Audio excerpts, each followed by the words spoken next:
Okay na ako. Biktima lang ako. Hanggat maaari ayoko lumapit nun. At saka hindi scripted. Tinamaan talaga ako. Maayos akong tao, guys. Maayos akong tao. Iba ako kay Toyo. Magkaiba kami. Mabait din si Toyo, pero magkaiba kami.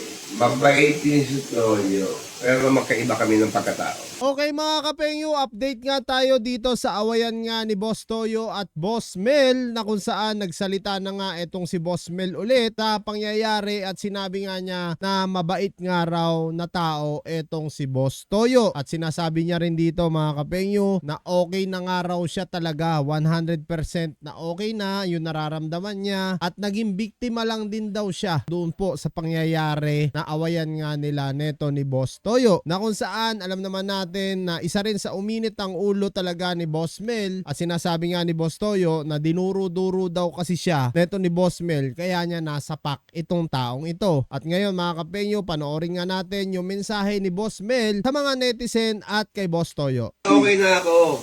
Biktima lang ako. Hanggat maaari ayoko lumapit nun. At saka hindi scripted. Tinamaan talaga ako. Maayos akong tao, guys. Maayos akong tao. Maliit na negosyante lang ako.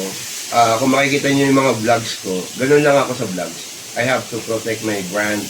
I have to be straightforward. Then, kasi maraming naninira, maraming ganyan. You have to be tough.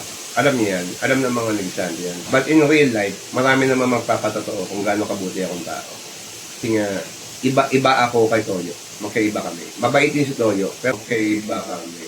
Mabait din si Toyo, pero magkaiba kami ng pagkatao. So yan mga kapengyo, rinig na rinig nyo naman mismo kay Boss Mel kung paano nga niya in-explain dito yung nangyari. At sinasabi nga ni Boss Mel na magkaibang araw sila neto ni Boss Toyo. Alam naman natin yan mga kapengyo. Lahat naman tayo may pagkakaiba lahat at hindi tayo pare-parehas. At sinasabi dito ni Boss Mel na mabait naman din daw si Boss Toyo. Ano pong masasabi nyo dyan mga kapengyo ko? Na kitang-kita ang kabaitan po neto ni Boss Mel dito. Ako sa nakikita ko mga kapengyo hindi siya marunong magtanim ng galit o ng sama ng loob. Kahit pa ginanon siya ni Boss Toyo, nanatili pa rin no na maging humble etong si Boss Mel. Yan yung sinasabi ko mga kapengyo no, na dapat tayo mga influencer, tayo lalong-lalo na yung katulad ni Boss Toyo na may pangalan na sikat, kailangan pa rin mga kapengyo no, na maging humble tayo. Even though na alam naman natin na tao lang, nagkakamali,